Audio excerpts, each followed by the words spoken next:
doing? That came out of my mouth before I even realized I was talking.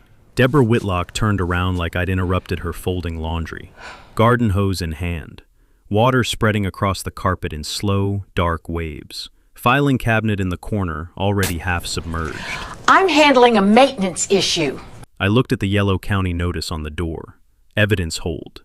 Big enough to read from the parking lot. Deborah, that's a county evidence room.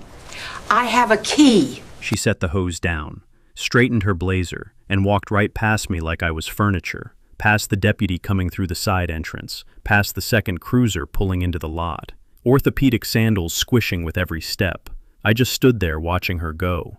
Behind me, the water was still running, and every document in that cabinet had already been backed up 19 days ago. She didn't destroy evidence. She created a felony. Drapa, where are you watching from? Let's go back to the beginning, because the beginning matters. You need to understand what Creekside Pines was before Deborah Whitlock got her hands on it. Creekside Pines is a mid-sized planned community in central Tennessee, about 340 homes, a retention pond that actually has ducks, 2 tennis courts that nobody uses, and 1 clubhouse that smells permanently of burnt coffee and carpet cleaner. The kind of neighborhood where people leave their garage doors open on Saturday mornings and wave at each other across the cul-de-sac. Nothing glamorous, nothing flashy, but solid, safe, home. The protagonist of our story, and I say our story because by the time this is over, you're going to feel like you lived it yourself, is a man named Prescott Dillard, 44 years old, high school shop teacher, licensed electrician on the side, built like someone who actually uses the tools in his garage. He'd bought his house in Creekside Pines 11 years earlier with his wife Tamsin, and they'd put in the kind of slow, bone-tired work that turns a house into something you're proud of. A wraparound porch, a converted garage workshop, fruit trees along the back fence. Their daughter, 16-year-old Wren, had grown up on that street. Prescott was not the kind of man who looked for fights. He coached the junior varsity wrestling team. He ran an informal neighborhood tool lending service out of that garage workshop. You needed a tile saw for a weekend. You called Prescott. He was woven into Creekside Pines like rebar and concrete. Now, Deborah Whitlock. Deborah had moved in 5 years ago, retired from a mid-level county assessor's office job where, and this is important, she had spent 30 years deciding what other people's property was worth. She had the energy of a woman who'd spent 3 decades being right about things nobody cared about, and the ambition of someone who'd never quite gotten the title she believed she deserved. She had silver-streaked hair, kept in a style that suggested she'd found a look in 1987 and decided the world needed to catch up. She drove a cream-colored Buick she kept immaculate. Her lawn looked like a putting green, and if yours didn't, she noticed. Deborah ran for the HOA board 18 months after moving in. She ran unopposed because nobody else wanted the job. She became president 2 years later when the previous president, a retired pharmacist named Gerald, moved to be closer to his grandkids, and everyone collectively forgot that board elections were a thing. The first thing Deborah did with real power was update the Architectural Review Committee guidelines. 27 pages of new rules, distributed via certified mail, in color-coded binders. No boat trailers visible from the street. No vegetable gardens in front yards. No non-native ornamental grasses. A category she had personally defined, and which appeared nowhere in any horticultural literature. Violation notices came with $75 fines that auto-compounded weekly. The second thing she did was single out Prescott Dillard. Nobody fully agreed on why Deborah fixated on Prescott specifically. Some said it was his workshop, which drew people to his property all week and bothered her sense of order. Some said it was because Tamsin had publicly laughed at one of Deborah's rule announcements at a community meeting.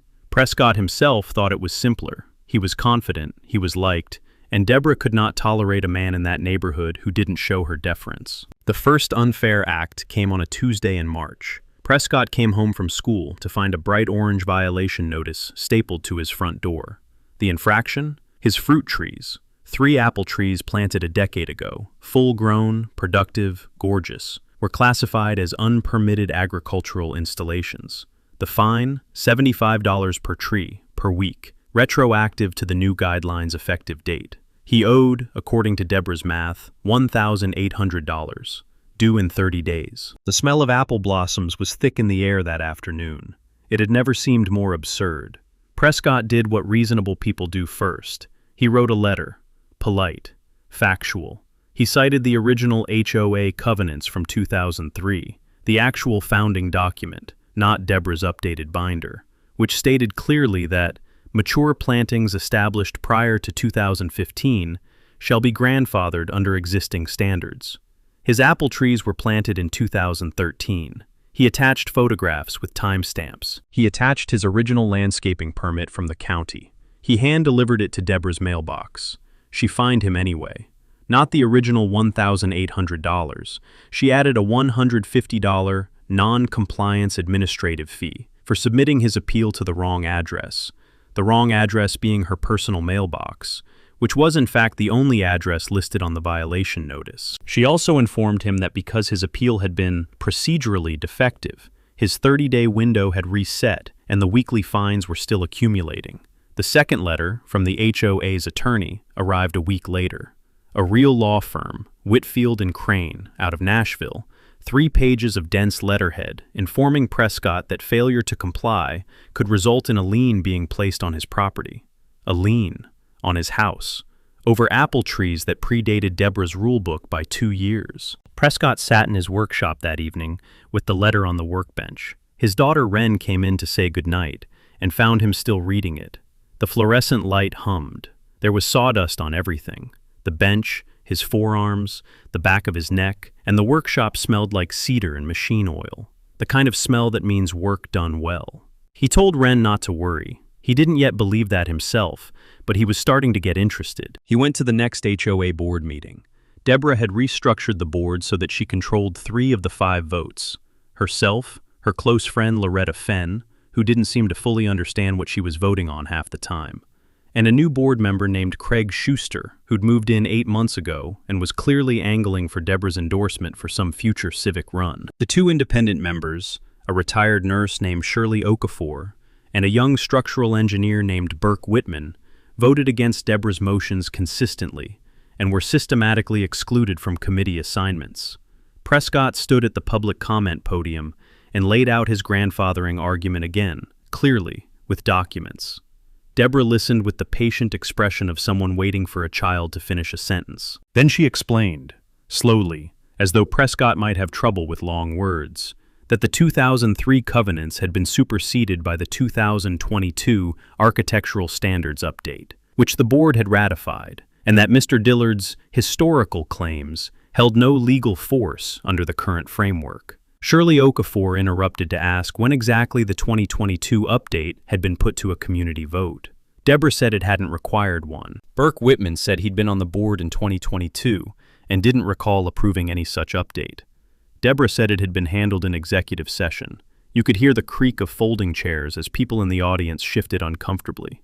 Executive sessions are supposed to be for personnel matters and litigation, not for rewriting the foundational rules of a community of 340 families. But without the actual meeting minutes, without a lawyer, without time, nobody had a way to challenge it on the spot. The fine stood, the lien threat stood, and Deborah adjourned the meeting 5 minutes early because she said she had a prior commitment. Here's where Prescott Dillard stopped being just a frustrated neighbor and started being dangerous to Deborah Whitlock, though she didn't know it yet. On the drive home, he called his brother-in-law, Gareth, a man who worked in commercial real estate law and had once, in Prescott's words, turned a 20-page contract dispute into someone else's permanent tax problem. Prescott described the situation. There was a pause on the line. Then Gareth said, "Did she say executive session?" "Yeah. Send me everything you have." The next morning, Prescott submitted a formal public records request to the HOA management company, a third-party firm called Procom Realty Services that collected dues and maintained official records. For every meeting minute, every board vote record, and every financial transaction from 2020 to present. Under Tennessee law, HOA records are subject to inspection by any member in good standing. Prescott's dues were current. Procom acknowledged the request. Standard processing time, 14 business days. Deborah Whitlock would spend those 14 days assuming she'd won. She had not won. The records arrived in a box so mundane it was almost insulting. A standard brown mailer, padded, with a Procom return address sticker. Meeting minutes, budget spreadsheets, vendor contracts, hundreds of pages of the administrative exhaust of a mid-sized HOA. Gareth drove down from Nashville on a Friday evening. He and Prescott spread everything across the dining room table, while Tamsin kept refilling their coffee, and Wren did homework in the next room with her headphones in, occasionally drifting in to look at what they'd found, with the focused curiosity of a teenager who'd been watching her father get slowly steamrolled for months. It took 4 hours to find the first irregularity. The 2022 Architectural Standards Update, the document Deborah had cited as superseding the original covenants, had indeed been voted on in an executive session. Specifically, a session attended by 3 people: Deborah Whitlock, Loretta Fenn, and a previous board member who had since resigned and moved out of state. Burke Whitman and the prior independent member had both been absent, and the minutes did not reflect any notification being sent to them. More importantly, under Tennessee HOA law, specifically the Tennessee Homeowners Association Act, amendments to the community's governing documents, as opposed to routine operational decisions, require a vote of the full membership, not just the board, and typically a supermajority of at least 2/3. Gareth tapped the relevant statute on his laptop screen. She didn't just skip the vote. She knew she needed it and skipped it anyway. Which meant the 2022 update was potentially void. Which meant the original 2003 covenants were still in effect. Which meant Prescott's apple trees were never a violation. Which meant every fine she'd issued under the new standards for the past 3 years. To Prescott, and Gareth was now realizing, almost certainly to many other homeowners, was legally indefensible. But that wasn't even the most interesting thing in the box. The financial records showed something odd. In 2021, Creekside Pines had contracted a landscaping company, a company called Emerald Cut Grounds, for common area maintenance at $2,800 per month. Standard stuff. But in mid-2022, the contract had been amended, again in executive session, to $5,400 per month, a 93% increase, with no competitive rebid, no documented justification, and no community notification. And Emerald Cut Grounds, when Gareth ran a quick business entity search that same Friday evening, was registered in the state of Tennessee to a person named Douglas Whitlock. Douglas Whitlock was Deborah's son. The silence in the dining room lasted a full 5 seconds. She's been paying her own kid nearly $65,000 a year out of community dues, Gareth said, without telling anyone. Tamsin, who had been quiet through most of this, set down her coffee mug with a sound like a judge's gavel hitting a bench. Now, Prescott could have gone straight to a lawyer and started filing suits. That was the obvious move. But Gareth counseled patience, specifically strategic patience. The goal wasn't just to win Prescott's case. The goal was to unwind everything Deborah had constructed, protect every homeowner she'd defrauded, and do it in a way that made it impossible for her to escape by resigning quietly and blaming administrative confusion. Prescott had a second concern. Deborah had allies on the board and, apparently, a working relationship with at least one attorney. If she got wind that Prescott had these records, she would act. She would either destroy documentation, pressure Procom to claim a data processing error, or, and Gareth considered this genuinely possible, find some way to accelerate the lien on Prescott's house, to force him into a costly defensive legal battle before he could go on offense. They needed more time, they needed more people, and they needed to be sure about what they had before they moved. Prescott made 3 calls that weekend. The first was to Burke Whitman, the engineer on the board who'd been frozen out. Burke had suspected something was wrong with the finances for months, but didn't have documentation, until now. The second call was to Shirley Okafor, the retired nurse, who turned out to have been privately collecting her own grievances folder on Deborah for 2 years. Shirley, it emerged, had a nephew who practiced real estate law in Memphis. She'd been waiting for exactly this moment. The third call was to a journalist named Vance Tully, who wrote for the regional paper and had a column specifically about municipal and civic governance, the kind of beat that sounds boring until it isn't, and then it's very much not. Vance Tully said he'd been looking for a story like this for a long time. He said, "Don't do anything yet. Just keep the documents safe and keep feeding me information."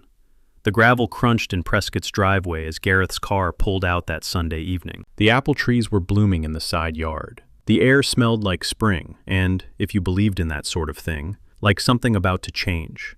Deborah must have had some instinct that something was shifting, because she escalated before Prescott did anything visible. She filed the lien. Not the threatened lien, the actual recorded lien. On a Tuesday morning in April, a document was filed with the county clerk's office, placing a $3,400 lien on Prescott Dillard's home, covering the accumulated fines, plus legal fees, plus what the filing called remediation costs. A line item that had never appeared in any previous correspondence, and which Gareth identified in a text message that included several creative expletives as entirely fabricated. A lien is not a minor thing. It attaches to your property title. It can complicate or completely block a refinance or sale. It accrues interest, and if it's not challenged and resolved, it can, eventually, in extreme cases, lead to forced sale. Deborah knew all of this. She had spent 30 years in a county assessor's office. She understood property encumbrances like a pianist understands scales. This was not a mistake. This was a message. I can hurt you where you live. Prescott was at school when Tamsin called him. He stepped out of his classroom into the hallway. The floor wax smell, the distant sound of a bell, a wrestling poster he'd put up outside the gym 3 years ago starting to peel at the corners, and listened to his wife explain what had happened with a steadiness that, he later said, frightened him more than if she'd been crying. They'd been building equity in that house for 11 years. Ren was 2 years from college. He sent Gareth the lien document. Gareth called back in 90 minutes. They were going to challenge it. A lien based on invalid fines, fines issued under a governance document that was itself illegally enacted, was challengeable. But the challenge process was going to take time and money they hadn't planned to spend, and in the meantime the lien sat there, visible and ugly, on their title record. Deborah was not finished. 3 days later, Prescott received a letter from Procom Realty Services, informing him that his public records request had been reviewed for compliance, and that several documents previously provided may have been released in error due to a system migration issue. Procom was requesting the return of all documents related to internal board deliberations and vendor contracts, pending a legal review of member access rights. In other words, give back the evidence. Prescott called Gareth. Gareth laughed, though not unkindly. They're scared. That letter would never hold up. Member access rights to HOA financial records are established by statute. Procom can't retroactively restrict them. But it does tell us something. Deborah has reached out to someone at Procom. She knows you have those documents. Burke Whitman, meanwhile, had been quietly canvassing. He'd identified 17 other homeowners who had received fines under the 2022 standards update. People who had paid them, some without question, some under protest, because they didn't have the legal knowledge or the energy to fight. A retired school teacher named Dorothea Crane had paid $2,200 in fines over 18 months for having a wind chime Deborah had classified as a non-approved sound-generating installation. A disabled veteran named Shelton Pruitt had paid $950 for a small ramp he'd built for wheelchair access to his front door, a ramp that ADA guidelines explicitly permitted regardless of HOA rules, a detail Deborah either hadn't known or hadn't cared about. Shelton Pruitt sat across from Prescott and Burke at Prescott's kitchen table one Saturday and said, quietly, "I fought 2 tours in Iraq, and I can't build a ramp in front of my own house without getting fined by a woman who drives a Buick." That was the moment the coalition crystallized into something serious. They were now 9 families, coordinated, with documentation, with Gareth's legal direction, with Shirley's nephew in Memphis coming on as formal legal counsel, and with Vance Tully at the regional paper waiting for the right moment. They were also keeping quiet. No one posted on the neighborhood Facebook group.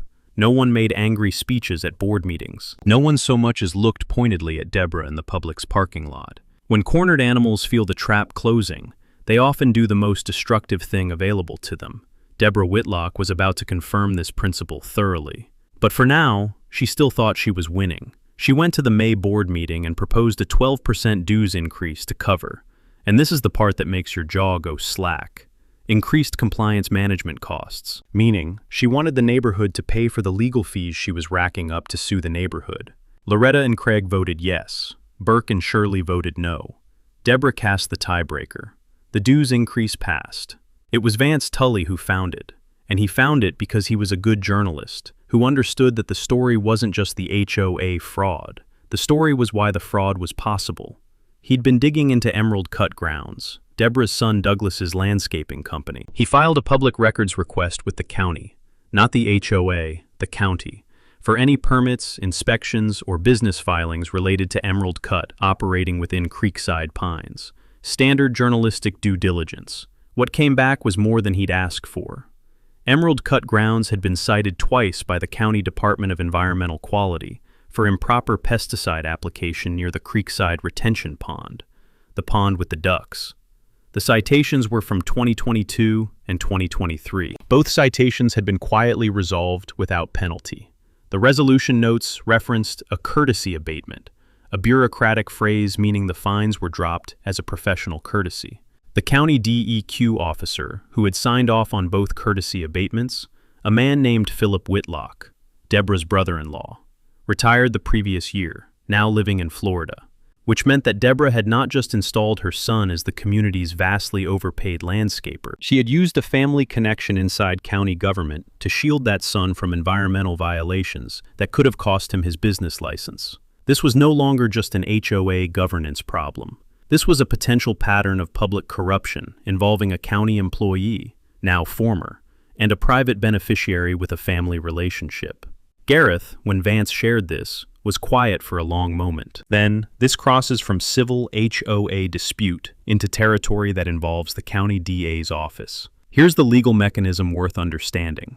In Tennessee, using a position of public trust to direct government resources, including penalty abatements, toward a family member's financial benefit is prosecutable under the state's official misconduct statutes. The fact that Philip Whitlock was now retired didn't make the conduct non-prosecutable. It just meant he couldn't be fired. Takeaway: when an HOA officer has a family member in county government, the HOA fraud can become a public corruption case, and that changes who investigates it. Prescott absorbed this information on a Thursday evening, sitting in the workshop with Gareth on speakerphone, the shop fan running because the Tennessee spring had turned warm and dense. He could hear his neighbor's kids across the back fence, a splash, laughter, the sound of a trampoline. Normal life continuing at full volume, 20 feet away from a conversation that was about to fundamentally change the neighborhood. "What do we do?" Prescott asked. Gareth laid it out. They had two tracks: the civil track, Shirley's nephew handling the lien challenge, the class action recovery for the 17 fined homeowners, and the nullification of the 2022 standards update. That track was already in motion. The second track was the criminal referral. Someone needed to walk the Emerald Cut documentation and the Philip Whitlock connections to the county DA's office. That someone, they decided, would not be Prescott. Prescott was a visible target. If Deborah found out through any of her county connections that a criminal referral was being prepared, she'd either move against him directly or, and this was the scenario everyone had started to consider, try to destroy the documentation. Vance Tully volunteered to make the referral as part of his journalistic inquiry. A reporter walking records into a DA's office is a different kind of conversation than an HOA dispute complainant. DAs, like journalists showing up with organized evidence. It tends to look good during election years. The trap was almost built. It needed one more piece. What followed was 3 weeks of the most careful, quiet preparation that Prescott Dillard had ever been involved in. And he was a man who'd once spent 6 weeks rewiring an entire house from the crawl space without disrupting a single occupant, working by headlamp in a 40-inch clearance space that smelled like 50 years of insulation and forgotten decisions. He knew how to do methodical work in the dark. The first piece was legal. Gareth drafted the formal complaint challenging the lien, backed by a 68-page legal memo authored by Shirley's nephew, whose name, it should be said, was Derek Okafor, and who turned out to be one of those lawyers who treats every HOA case as though it's a Supreme Court argument, which, in this instance, was exactly the right approach. Derek filed the complaint in county civil court, attaching the 2003 covenants, the statutory citation about supermajority requirements for governing document amendments, and a line-by-line comparison showing that the 2022 update had not been enacted through any legally valid mechanism. Simultaneously, Derek filed a class action suit on behalf of Prescott, Dorothea Crane, Shelton Pruitt, and 14 other homeowners, seeking recovery of all fines paid under the invalid 2022 standards. The total amount claimed was $47,800, plus legal fees, plus interest. The moment those filings became public record, which happens automatically when a complaint is filed with the court, Vance Tully had permission to report on them. He'd been sitting on the story for 6 weeks. He was ready. The second piece was the records, because here was the problem. The documentation Prescott had received from Procom, the meeting minutes, the financial records, the emerald cut contracts, existed in paper form, original copies. Deborah knew Prescott had them because she'd tried to claw them back. Paper can be contested. Paper can be challenged. Paper has been known to disappear. Gareth had thought about this carefully. He recommended a specific process. Every document was photographed by Burke Whitman, who, as a structural engineer, used high-resolution scanning equipment professionally, and uploaded to a secure cloud storage account with 2-factor authentication. Copies were made and sent to 3 separate locations: Derek Okafor's law office in Memphis, Vance Tully's home office, and a safety deposit box at a credit union in a town 40 minutes away that Prescott opened specifically for this purpose. The originals remained in Prescott's possession in a fireproof lockbox in the workshop, bolted to a structural wall. Here's the takeaway on document preservation. When dealing with an adversary who has already tried to retroactively restrict your access to records, treat every original document like evidence, because it is evidence, and triplicating it in separate secure locations removes it from her reach. The third piece was the community. Burke and Shirley had been working the neighborhood slowly, carefully, speaking to trusted homeowners one-on-one rather than broadcasting anything. They weren't building a mob, they were building a quorum, because the ultimate legal resolution for the HOA governance situation, beyond the court cases, was a membership vote to remove Deborah from the board, under a recall provision that existed in the original 2003 covenants. Recall required signatures from 30% of homeowners to trigger a special meeting, and a simple majority to vote someone out. With 340 homes, they needed 102 signatures to call the meeting. By the end of week 2, they had 134. But Prescott was thinking beyond the board vote and the lawsuit. He'd been consulting with Shelton Pruitt, who, despite everything, had the clear eyes of a man who'd spent years in environments where understanding the full situation before acting was the difference between good outcomes and catastrophic ones. Shelton pointed out that Deborah, when cornered, was going to reach for whatever leverage she had left. And the most dangerous leverage she had was the existing financial machinery of the HOA, specifically her control over the operating account, from which she had been making the emerald cut payments. If she moved that money, or moved the records that documented how it had been spent, recovery would be harder and prosecution more complicated. Gareth agreed. He reached out to Procom directly, not to ask for anything, but to formally notify them, in writing, on law firm letterhead, that they were potentially holding records material to ongoing civil litigation and a criminal investigation, and that any alteration, destruction, or removal of those records could constitute obstruction.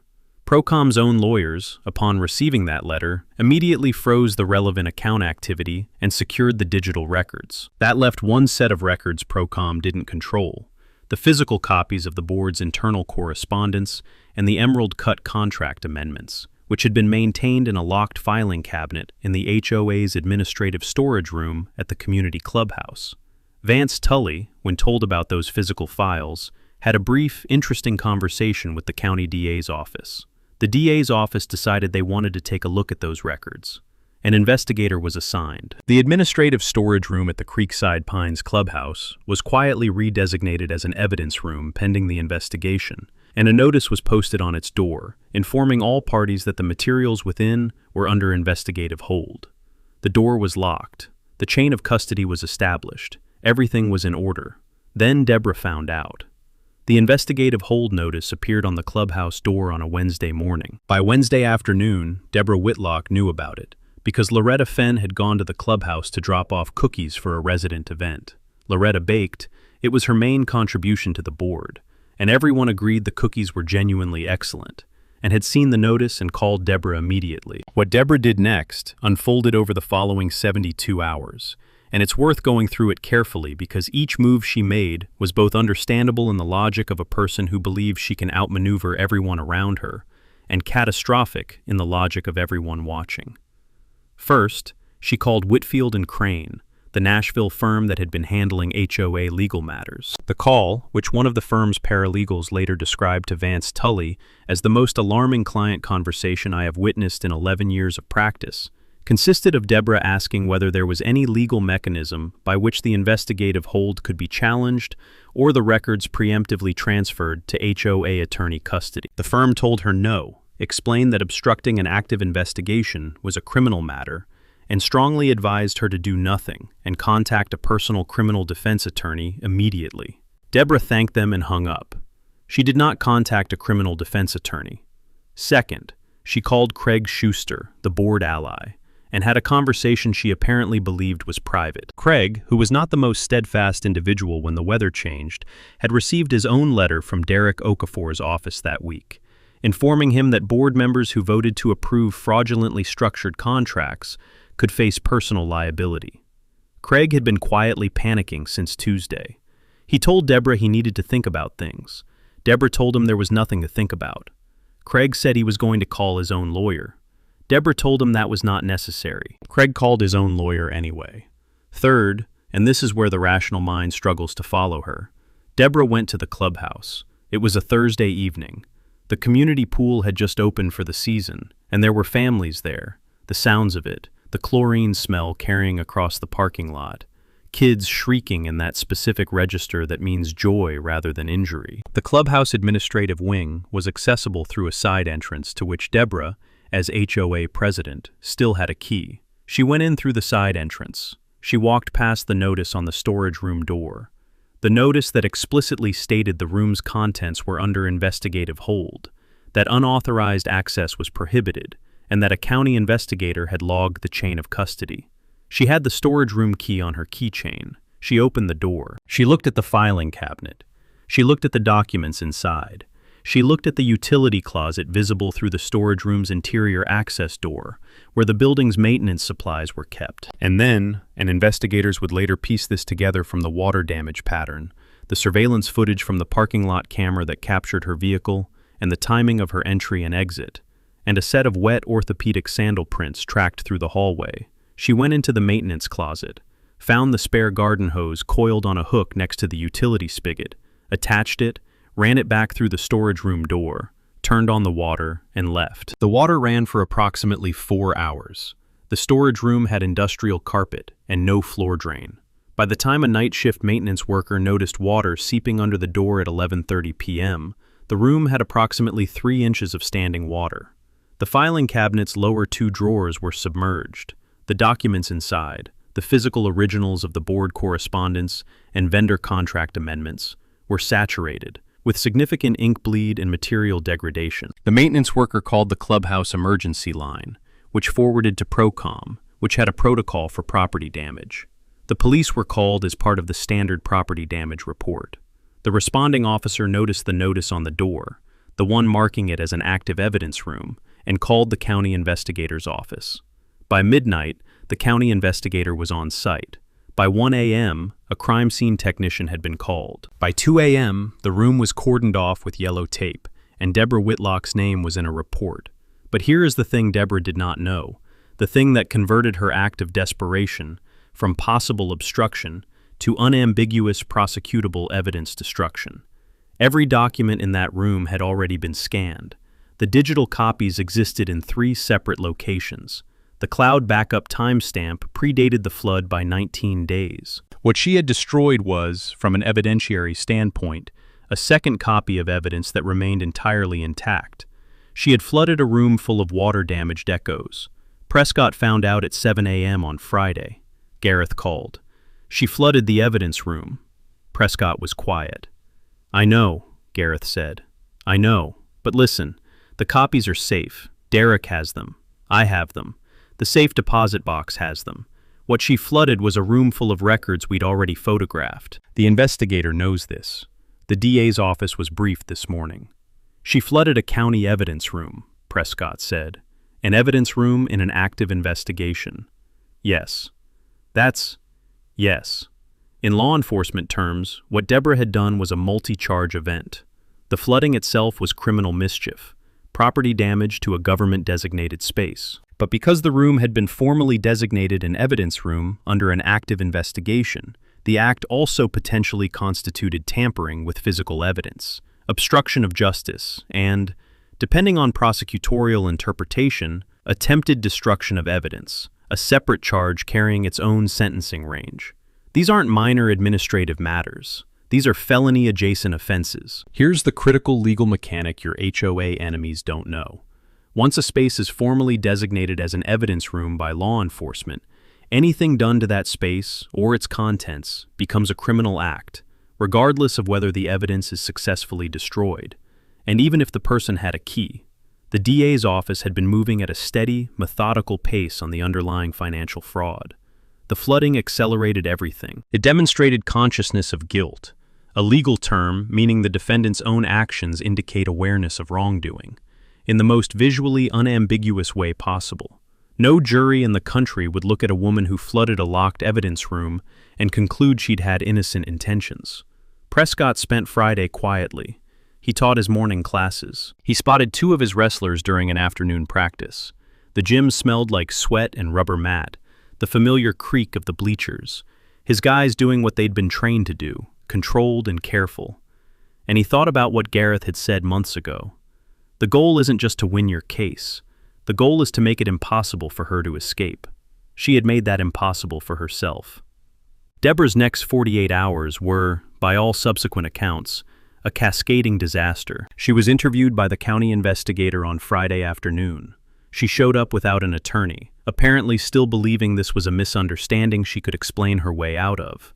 The investigator was not interested in explanations. He was interested in the surveillance footage, the wet shoe prints, and the physical evidence of forced spigot operation, all of which he presented to Deborah with the calm of a man laying cards on a table. She retained a criminal defense attorney, finally, by Friday evening. He advised her to say nothing, and was too late to stop the Friday afternoon conversation from happening. Craig Schuster, by this point, had made a proactive decision. On the advice of his own lawyer, he'd requested a meeting with the county DA's office and offered what is colloquially called a cooperation agreement, providing full documentation of every board meeting he'd attended, every vote he'd cast at Deborah's direction, and every conversation he'd had with her about the financial arrangements. Craig's lawyer had been very clear. Cooperation now was the difference between being a witness and being a co-defendant. Craig chose witness. Loretta Fenn, who had baked a lot of cookies and had very limited actual understanding of what she'd been voting for across 3 years, burst into tears when a county investigator showed up at her door and then called her pastor before she did anything else. Her pastor came over, helped her call a lawyer, and sat with her while she gave a voluntary statement that was, according to subsequent reports, thorough, remorseful, and extremely unhelpful to Deborah. Meanwhile, Vance Tully had gone to press. His piece in the regional paper ran Friday evening online. It was thorough, carefully sourced, and the headline was mercilessly accurate. Creekside Pines HOA president under investigation for fraud. Evidence tampering after flooding county evidence room. By Saturday morning, it had been picked up by the Nashville network affiliates.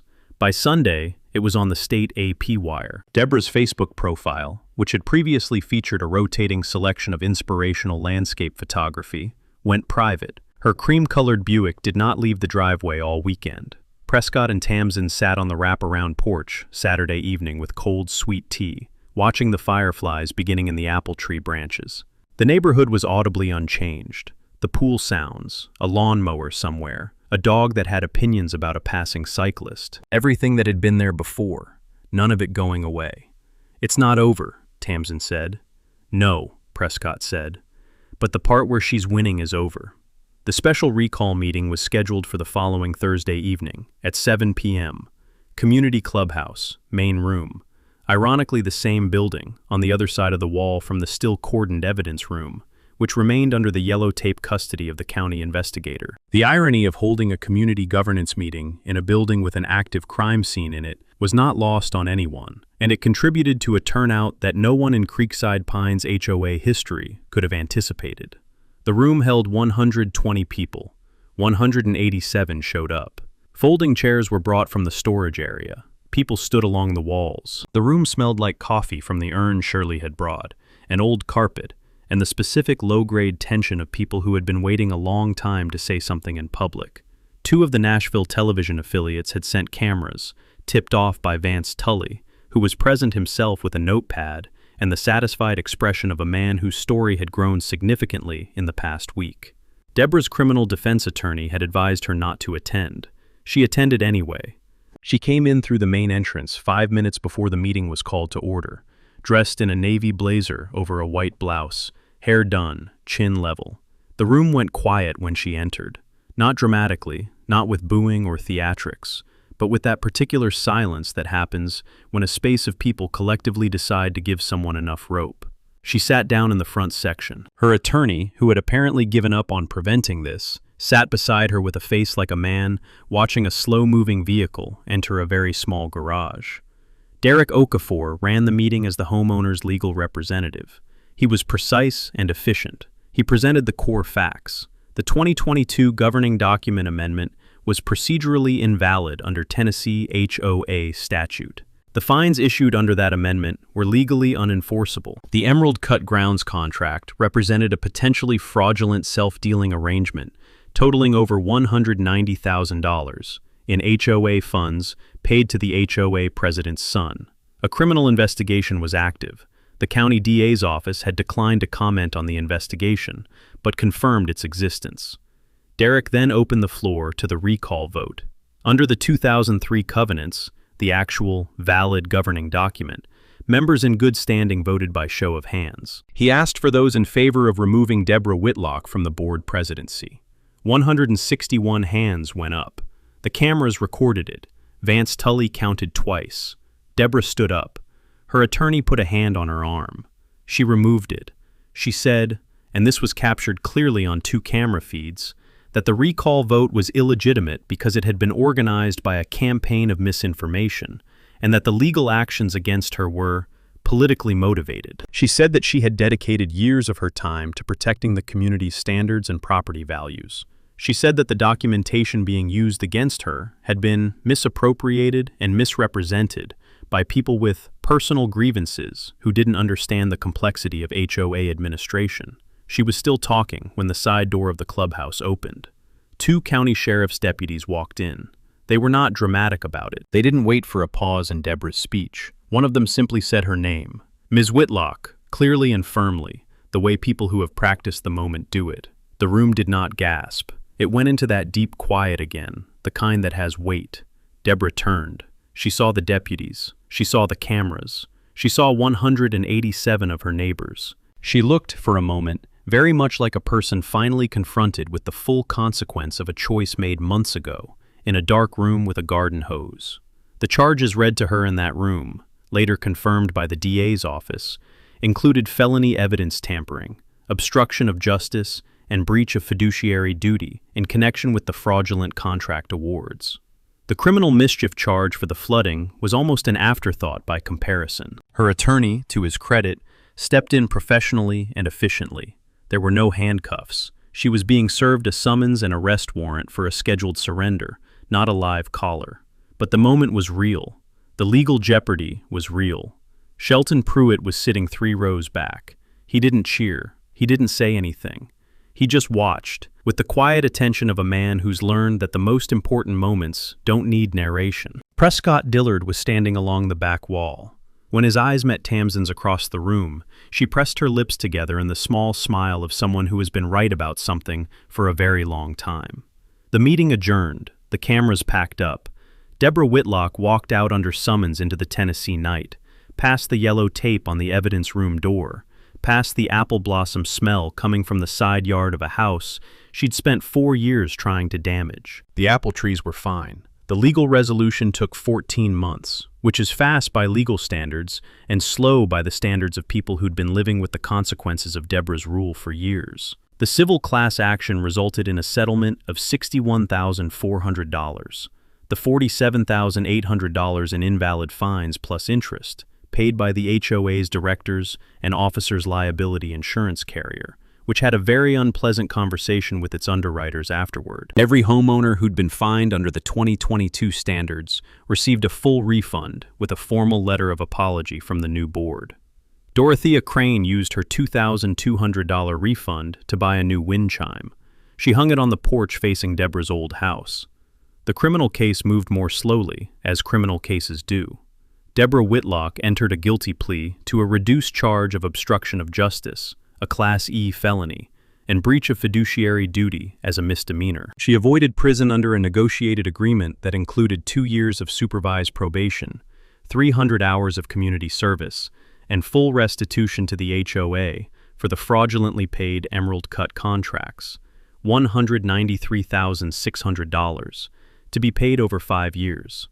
Her son Douglas faced separate civil liability and surrendered his landscaping business license. Phil Whitlock, the brother-in-law who'd cleared the environmental citations, was referred to the state attorney general's office for investigation of his actions during his county tenure. That process was ongoing at time of this story going public.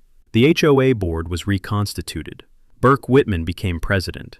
Shirley Okafor became treasurer. A new governance policy required all financial decisions above $5,000 to be approved by full membership vote, with minutes posted publicly on the HOA website within 7 days. The 2022 standards update was formally rescinded. The original 2003 covenants were reinstated. The evidence room in the clubhouse was repaired and converted into a community archive, a proper one, with shelving and a dehumidifier, containing all historical HOA records going back to the community's founding. Prescott Dillard's lien was vacated. The county clerk filed the release paperwork the day after the civil settlement. His property title, after 4 years of having that thing sitting on it, was clean. He said it felt like getting a splinter out of a place you'd stop noticing was sore. But the part of the resolution that matters most, the part that makes this more than just a satisfying downfall story, was what Shelton Pruitt did next. Shelton had been thinking about what the whole experience had revealed, that most of the homeowners who'd paid fines without fighting back hadn't done so because they were wrong. They'd done so because they didn't know their rights, didn't have access to legal help, and didn't believe anyone would listen. That information gap was what Deborah had been exploiting. Fill the gap, and people like Deborah run out of victims. He organized a fund, called it the Creekside Covenant Fund, seeded with a portion of the class action recovery that homeowners voluntarily redirected, and with a matching contribution from Burke Whitman's engineering firm. The fund's purpose: to pay for 1 free legal consultation per year for any Creekside Pines homeowner facing an HOA dispute, and to maintain a community legal resource library covering HOA governance rights in plain English. The fund also established a small annual scholarship for a Creekside Pines student pursuing public administration, urban planning, or law. The first recipient was Prescott Dillard's daughter Wren, who was 17, finishing her junior year, and planning to study political science. She accepted the scholarship at the first community block party held under the new board, a summer evening event on the street near the retention pond, the one with the ducks. Someone brought a portable speaker. Someone else brought enough pulled pork for twice the number of people who showed up. The ducks were present and opinionated about the proximity of food. Prescott stood at the edge of it all and watched his neighbors being neighbors, genuinely, without performance, without the low-grade fear of doing something wrong and getting a notice on Monday. His daughter was laughing at something across the yard. The fireflies were starting. The air smelled like summer grass and wood smoke, and something that might have been apple blossoms from way down the street. The community had been there the whole time. It had just needed someone to fight for it. So that's how it ended. A garden hose, a locked evidence room, and a woman who never thought anyone would make copies. Here's the practical truth of his whole story. Prescott didn't have more money than Deborah. He didn't have more connections. What he had was the HOA's own documents, records she was legally required to hand over the moment he asked for them. That's it. That's the whole thing. He requested the records. He filed the statute. He made 3 backup copies before she knew he had anything. Every legal win in this story started with one public records request. If you're sitting on a dispute with your HOA right now, that's your first move. Not a lawyer, not a confrontation. Request the documents. Read your original covenants, not whatever updated binder they handed you last year. The rights are already in there. Most people just never look. Have you ever dealt with an HOA board that made up rules as they went? Drop in the comments. I read every single one. If this was useful, share it. Someone out there is staring at the violation notice right now, thinking they have no options. They do. They just need to know where to look. Subscribe to HOA Stories. Next week, a board president who tried to foreclose a veteran's home over a $400 fine. Don't miss that one.